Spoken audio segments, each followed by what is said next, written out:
Captain Veltak pressed his face against the cold metal of the observation window. Below him, the massive docking bay of Nexus Prime buzzed with activity. Ships of every size and shape floated through the station's many repair bays. But something strange was happening, and it made no sense at all. Another military cruiser had just arrived. The massive Velkaran battleship could have docked at any of the 3 advanced repair facilities right in front of it.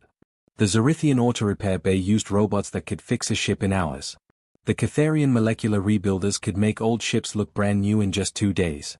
The Centauran quantum workshops could upgrade any vessel to the latest technology standards. But the Velkaran ship flew right past all of them. It joined the long line of vessels waiting for the tiny human repair station tucked away in the corner of the bay.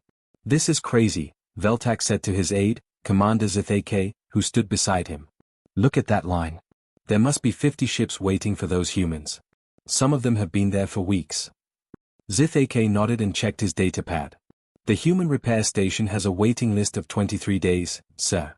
Meanwhile, the Zorithian bay is completely empty. No customers at all." Veltak shook his head. "Those human facilities use tools my grandfather would laugh at. I saw one of their workers yesterday fixing a plasma conduit with a metal hammer." "A hammer?" "While the Zorithians have machines that can rebuild matter at the atomic level." "Maybe the humans are cheaper?" Zithak suggested. "No, that's not it either. I checked the prices. The humans charge more than anyone else in the station. Much more." Just then, Admiral Kethra walked up behind them. The old soldier had grey skin marked with battle scars from 40 years of military service. His 3 eyes focused on the scene below with knowing amusement. "Captain Veltak, you look confused," the Admiral said with a small smile.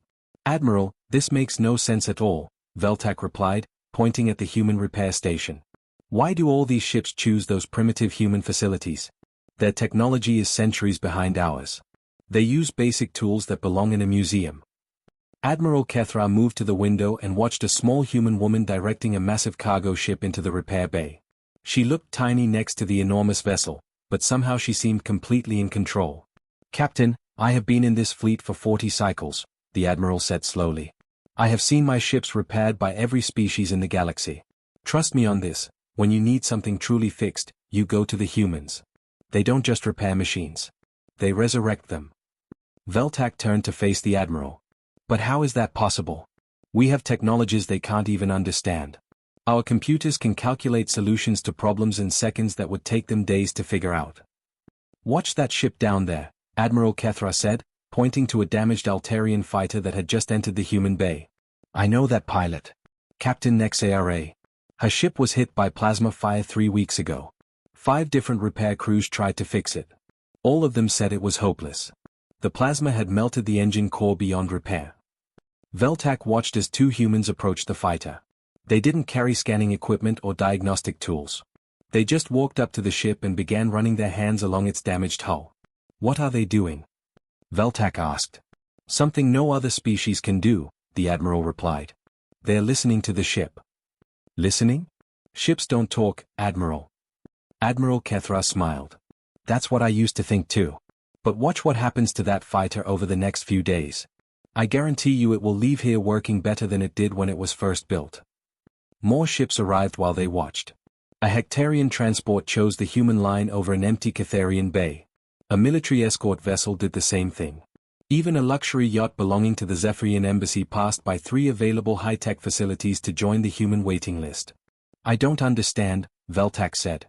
"Every species in the galaxy has better technology than humans. We've been building starships for thousands of years. Humans have barely been in space for 2 centuries. How can they possibly be better at repairs than civilizations with millennia of experience?" Admiral Kethra was quiet for a moment. He watched the humans below working on various ships with their simple tools and basic equipment.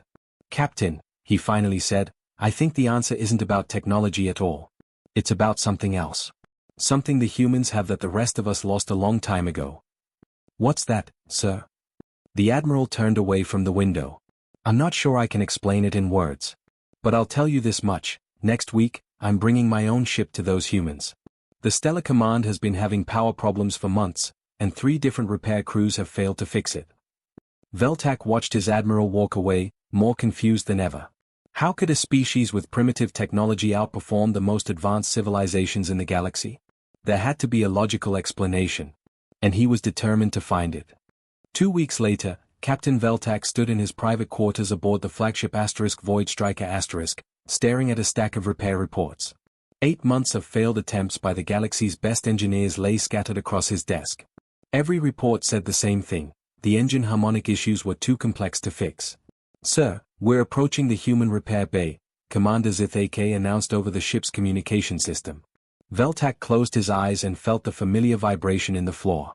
The ship's engines were fighting again, creating the awful humming sound that had plagued them for months.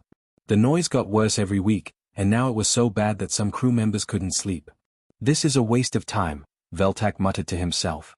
But Admiral Kethra had challenged him to try the humans, and he couldn't back down now. The Void Striker was one of the most advanced ships in the Centauran fleet. It used engine technology from 4 different species, all working together to create incredible speed and power. At least, that was how it was supposed to work. Instead, the engines fought each other constantly, creating vibrations that spread through the entire ship. 5 different repair crews had tried to solve the problem. The Zorithian robot mechanics had replaced every engine component twice. The Catharian molecular experts had rebuilt the engines from scratch using pure energy forms. The Altarian computer specialists had run 1,000,000 different calculations to find the perfect balance. The Vectrian master engineers had installed dampening fields to stop the vibrations. Nothing worked. In fact, each repair crew made the problem worse. As the Void Striker docked at the human repair bay, Veltak walked to the airlock. He expected to meet a team of human engineers with advanced equipment, even if it wasn't as good as alien technology. Instead, a single young woman waited for him. She looked very young, maybe 25 human years old. She wore simple blue coveralls that were stained with oil and metal dust. In her hands, she carried a small toolbox that looked like something a child might use to fix broken toys. No scanning equipment. No diagnostic computers. No quantum analyzers or molecular rebuilders. "Captain Veltak? I'm Hannah," the young woman said with a smile. "I'll be working on your ship today." Veltak stared at her in disbelief. "You? You're going to fix my flagship? By yourself?" "That's right," Hannah replied cheerfully. "What seems to be the problem?" Veltak felt his anger growing. This was ridiculous. The problem is extremely complex. We have harmonic cascade failures in a multispecies engine system. The resonance frequencies are creating destructive interference patterns that are getting worse over time. 5 different repair crews with advanced technology have failed to solve this issue over 8 months. Hannah listened carefully, nodding as he spoke. When he finished explaining, she walked up to the side of his ship and did something that made Veltak's mouth fall open. She placed her palm flat against the metal hull. "What are you doing?" Veltak asked. "Getting to know your ship," Hannah said simply. She closed her eyes and stood perfectly still for almost a full minute, her hand pressed against the Void Striker star. Veltak watched in amazement as she moved to different parts of the ship, placing her hands in various spots along the hull. Then she did something even more shocking. She pressed her ear against the metal and listened. "This is insane," Veltak said to Commander Zith AK, who had joined him on the dock. "She's listening to my ship like it's a living creature." For several minutes, Hannah moved around the ship, pressing her ear to different sections. Sometimes she would tap the hull gently with her knuckles. Other times she would place both hands on the metal and close her eyes again. Finally, she stepped back and looked at Veltak with a sad expression. "She's fighting herself," Hannah said softly. "She? What do you mean, she?" "Your ship," Hannah explained. "She wants to sing, but different parts are trying to sing in different keys. The Zorithian engines want to hum low and deep. The Altarian power systems want to buzz high and fast. The Catharian stabilizers want to stay completely quiet. And the Vectrian dampeners are trying to stop all music completely." Veltak stared at her. "You think my ship is musical?" "All ships are musical," Hannah said matter-of-factly. "Good ships sing together in harmony. But your poor ship is like an orchestra where every musician is playing a different song. She's trying so hard to make it work, but she's just making noise instead of music." "That's the most ridiculous thing I've ever heard," Veltak said. "Ships are machines. They don't sing. They don't have feelings." Hannah smiled sadly. "That's what most species believe. But machines have souls, just like people do. They want to work well. They want to make their crews happy. Your ship is suffering because she can't do her job properly." Veltak looked at his flagship with new eyes, wondering if the young human woman was completely crazy, or if she understood something about starships that no other species had ever discovered. Captain Veltak had planned to leave Hannah alone and return to his quarters. But something about the way she worked made him stay and watch. He told himself it was just curiosity, but the truth was more complicated. He had never seen anyone repair a starship the way this young human woman did. On the first morning, Hannah climbed inside the Void Striker's engine room carrying only her small toolbox. She didn't bring any computers or scanning equipment. She didn't even ask for the ship's technical blueprints. Instead, she sat on the floor in the middle of the massive engine chamber and closed her eyes. What is she doing now? Commander Zithake whispered to Veltak as they watched from the doorway. I have no idea, Veltak replied. For 20 minutes, Hannah sat perfectly still with her eyes closed, just listening. The engines were turned off, but she seemed to be hearing something that Veltak couldn't detect. Sometimes she would nod slightly, as if someone was talking to her. Finally, she opened her eyes and smiled. Okay, I understand now, she said to herself. She walked over to a power coupling that had been giving the crew trouble for weeks. The Zorithian repair team had said it needed to be completely replaced.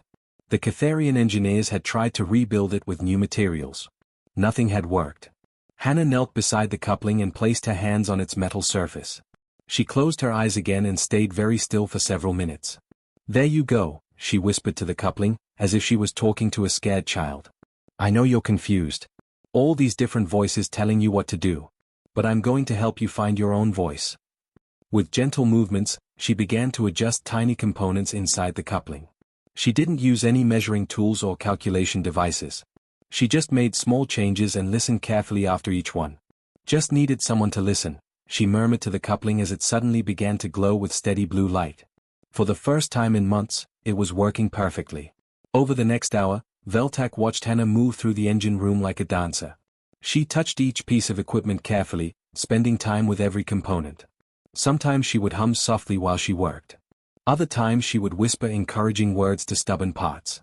You're doing great, she told the fuel processor that had been acting up. I know the Altarian systems want you to work faster, but that's not your natural speed. Let's find the right rhythm for you. The strangest part was what happened next. Hannah disappeared for several hours and returned with a collection of old, broken parts. Veltak recognized components from Zorithian, Altarian, Catharian, and Vectrian ships, pieces that had been thrown away because they were too damaged to use. What are you planning to do with that junk? Veltak asked. They're not junk, Hannah said firmly. They're just lonely. They need friends to work with. She began connecting the salvaged parts to his ship's engines in ways that made no sense at all. A broken Zorithian power regulator was linked to a damaged Altarian frequency modulator. A cracked Catharian harmonic stabilizer was connected to a burnt-out Vectrian noise dampener. This is impossible, Commander Zithake said to Veltak. Those parts are from completely different technologies.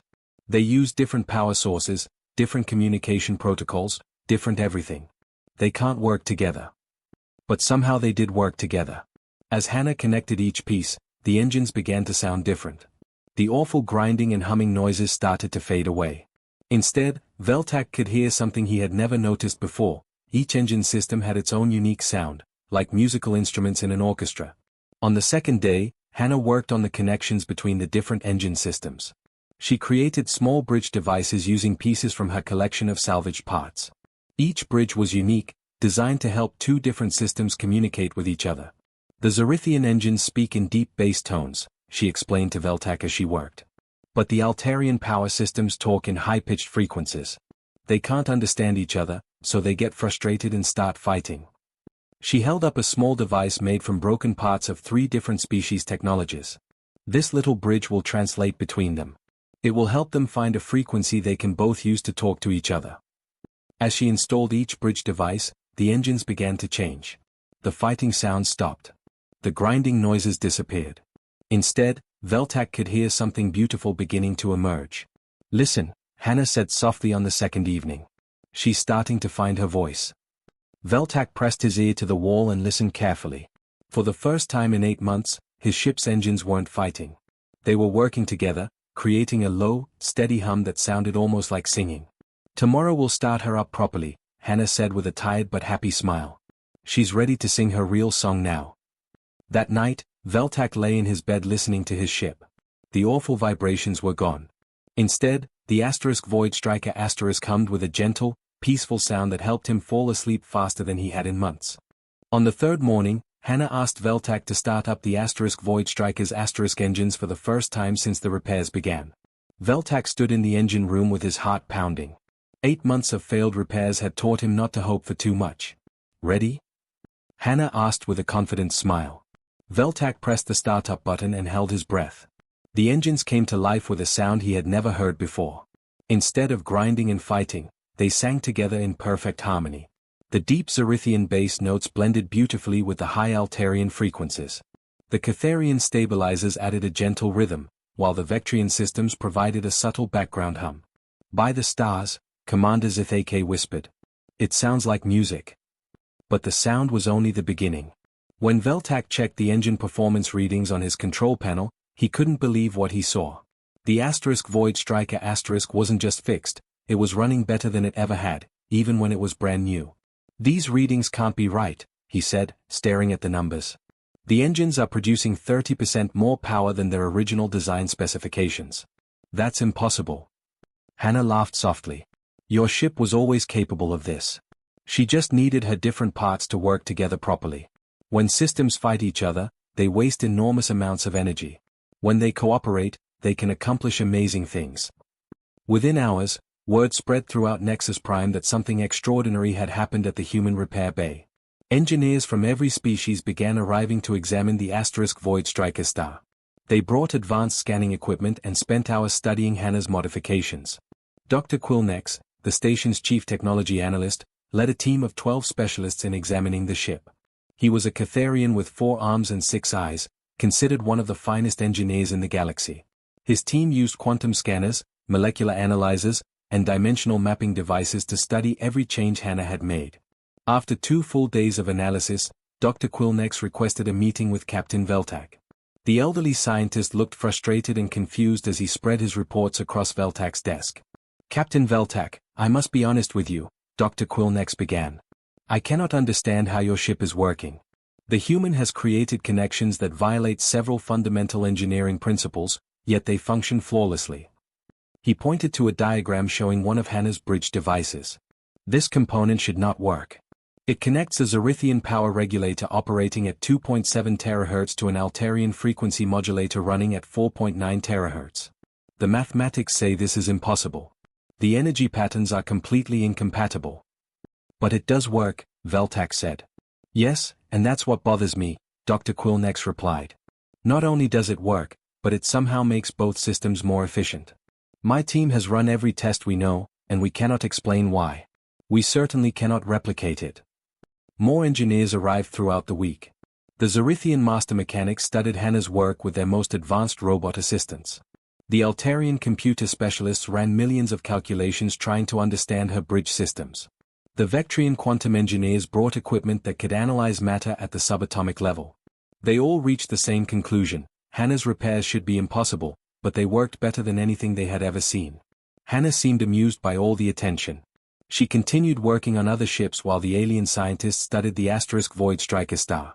One day, Veltak found her sitting in the docking bay eating her lunch while a group of Catharian engineers argued loudly nearby. They don't understand how you did it, Veltak said, sitting down beside her. Hannah smiled and took another bite of her sandwich. I know. They keep asking me to explain the mathematical formulas I used. But I didn't use any formulas. Then how did you know what to do? We don't see machines as separate components, Hannah explained. To us, every ship has personality, preferences, needs. We listen to what it wants to become. Dr. Quilnex approached them, having overheard the conversation. But that's not scientific, he protested. Machines don't have personalities or preferences. They're just collections of metal and circuits following programmed instructions. Are they? Hannah asked gently. Then why do 2 identical ships perform differently? Why does one engine last longer than another built with exactly the same parts? Why do some ships seem to protect their crews better in dangerous situations? The Catharian scientist opened his mouth to answer, then closed it again. He had no response. Veltak felt something click in his mind as he listened to this exchange. For months, He had been thinking about the Void Striker's problems in terms of mathematical equations and technical specifications. But Hannah saw something completely different. While other species had mastered individual technologies and perfected specialized systems, humans possessed something else entirely. They had an almost mystical ability to make incompatible systems work together through intuition and empathy. They didn't just repair machines. They understood them. 3 weeks after the Void Striker left the human repair bay, an emergency alert echoed through Nexus Prime. Captain Veltak rushed to the main observation deck along with hundreds of other beings from across the galaxy. What he saw there made his breath catch in his throat. Floating slowly toward the station was a ship unlike anything in the known galaxy. It was massive, easily 3 times the size of the largest modern battleship, but its design was completely alien. The hull was made of some kind of dark crystal that seemed to absorb light rather than reflect it. Strange symbols covered its surface, symbols that no living species could read. "Is that what I think it is?" Commander Zithake asked in a hushed voice. "A precursor vessel," Veltak replied, barely able to speak. "I never thought I'd see one." The precursors had vanished from the galaxy millions of years ago, leaving behind only legends and a few scattered artifacts. This ship was the most complete precursor vessel ever discovered, and it had been drifting through space as a dead hulk for over 1,000 years. Admiral Kethra joined them at the observation window. "The Galactic Council has been trying to restore that ship for centuries," he said. "Every major civilization has sent their best engineers to study it. All of them failed." Veltak watched as the ancient vessel was carefully guided into the station's largest repair bay. He knew the history of this ship. The Zorithians had spent 50 years trying to understand its power systems. The Catharians had attempted to interface with its crystalline technology for decades. The Altarians had used their most advanced computers to analyze every inch of its structure. All of them had failed to bring even a single system back to life.